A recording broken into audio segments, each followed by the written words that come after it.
Nous sommes de retour en direct dans cette édition du 4 juillet 2024. Merci beaucoup si vous nous rejoignez à l'instant. Je vous remercie beaucoup pour votre fidélité. Désormais, comme tous les jeudis matins, nous allons retrouver Éric Seban et son Chronodax. Bonjour Éric. Bonjour. Merci d'être avec nous, Éric Seban. Vous êtes trader, formateur et coach. Aujourd'hui, en l'absence de la boussole des marchés financiers européens, c'est-à-dire Wall Street, c'est le jour de l'indépendance, leur fête nationale, à quoi s'attendre aujourd'hui? Est-ce que finalement, en l'absence de visibilité, comme c'est le cas maintenant depuis très longtemps, de très nombreuses séances, est-ce que le DAX va continuer à latéraliser selon vous? Oui, ça c'est le scénario le plus probable, bien que...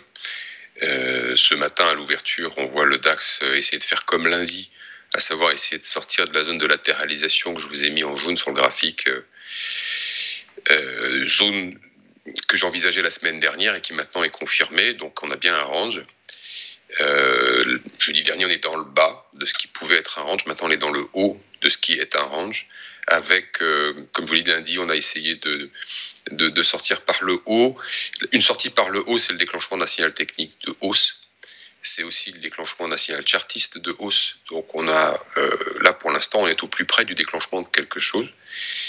Il faut attendre la fin de la séance pour bien sûr avoir la confirmation, mais en tout cas, pour l'instant, les velléités de hausse sont un peu plus importantes que celles de baisse. Ceci dit, ça reste toujours un range.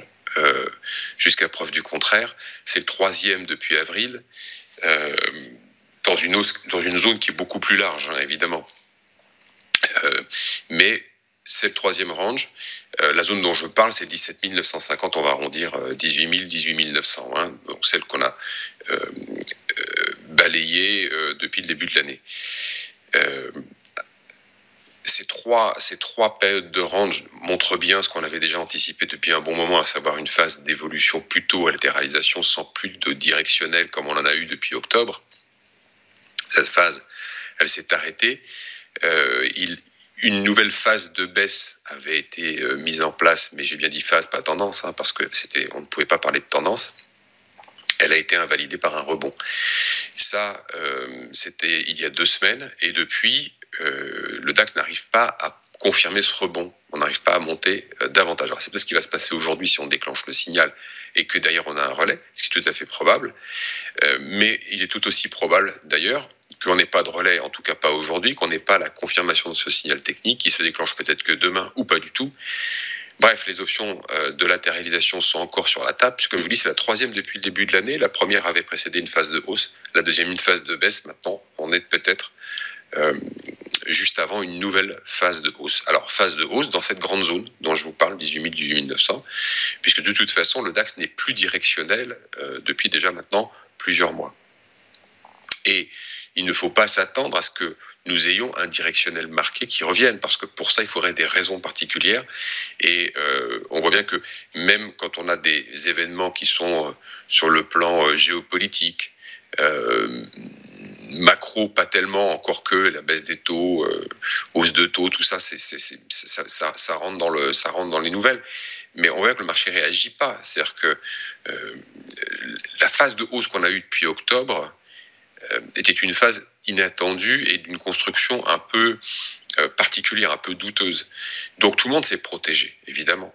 Tout le monde a pris l'aubaine, mais s'est protégé. Donc, comme je le dis chaque semaine, le marché n'est pas vulnérable parce que les investisseurs de long terme sont protégés et que même si le marché venait à baisser, il faudrait qu'il baisse vraiment beaucoup, au moins jusqu'à 17 600 et en dessous, pour commencer à obliger les investisseurs de long terme à agir. Tant qu'on ne vient pas dans ces zones-là, il n'y a pas de problématique. Je vois que la volatilité augmente un petit peu sur les puts depuis la semaine dernière, alors que le DAX est plutôt parti vers le haut.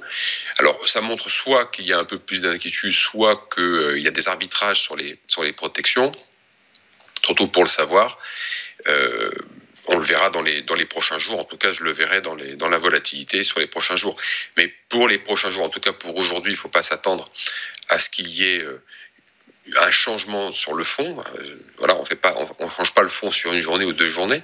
Donc je pense que sur le fond, on va continuer à évoluer sans une direction marquée, qu'on va évoluer entre les deux bornes 17 900, 19 000, 19 000 17 900, 18 000, voilà, et 18 900, j'y arrive. Ça fait une borne assez large.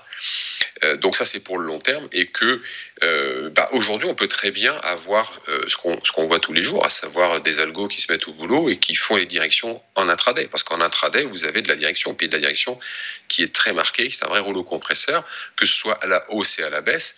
Et une chose qu'il faut faire, c'est absolument bannir toutes les stratégies contrariennes, parce que là, on explose à tous les coups. Donc, ne pas aller contre le marché en intraday, parce que le seul moment où il s'arrête, c'est sur les niveaux majeurs, mais c'est vraiment la spéculation et les algos qui dominent les échanges. Donc, en intraday, ça n'empêche pas de travailler, mais attention, il faut travailler dans le bon sens et privilégier un sens, entre guillemets, prioritaire en intraday. Bon, évidemment, c'est pas toujours facile de l'identifier, mais bon, voilà, c'est comme tout, il faut apprendre à faire, et puis éviter d'aller contre le marché, parce que là, vous avez vraiment une puissance qui est inarrêtable, sauf lorsque on a atteint certains niveaux et que c'est les niveaux sur lesquels il a été décidé de prendre les bénéfices et de partir dans l'autre sens, puisque comme vous n'avez pas de directionnel, on peut travailler dans les deux sens. Maintenant, il faut savoir exactement où sont les bornes. Bon, vous avez déjà un exemple sur le graphique, puisqu'on voit bien que ça les respecte parfaitement. Latéralisation, à moins d'un coup d'algo dans la journée, parce qu'après tout, il n'y a rien qui empêchera le DEX de partir dans une direction ou une autre, puisque les États-Unis vont être fermés, donc on n'aura pas cet après-midi quelque chose qui va nous empêcher de poursuivre un mouvement qui sera enclenché dès le matin.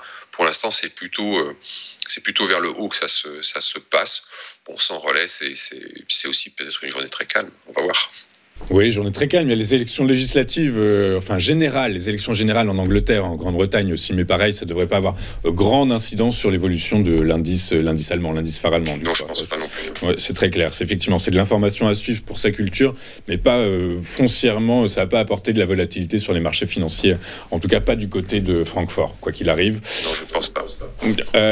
Ok, donc je note 18 900, 17 000. Alors vous avez dit 17 600, 17 800, du coup c'est plutôt 17 600 ou 17 800 qu'il faut regarder vers le bas. 17 000, si on casse 17 600, là on pourra parler de potentielle tendance baissière.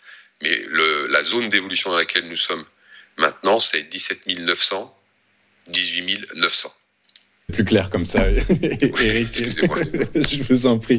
Merci beaucoup, Eric, d'avoir été avec nous ce matin. Vous êtes trader, formateur et coach avec nous tous les jeudis matins pour bien nous livrer une analyse, votre sentiment sur l'évolution du DAX. Et je vous en remercie beaucoup. Je vous souhaite une excellente journée. Je vous donne rendez-vous la semaine prochaine, Eric. Nous, de notre côté, on marque une rapide courte page de publicité et on se retrouve juste après avec les Market Movers de Richard Mourin. À tout de suite sur Téléfinance.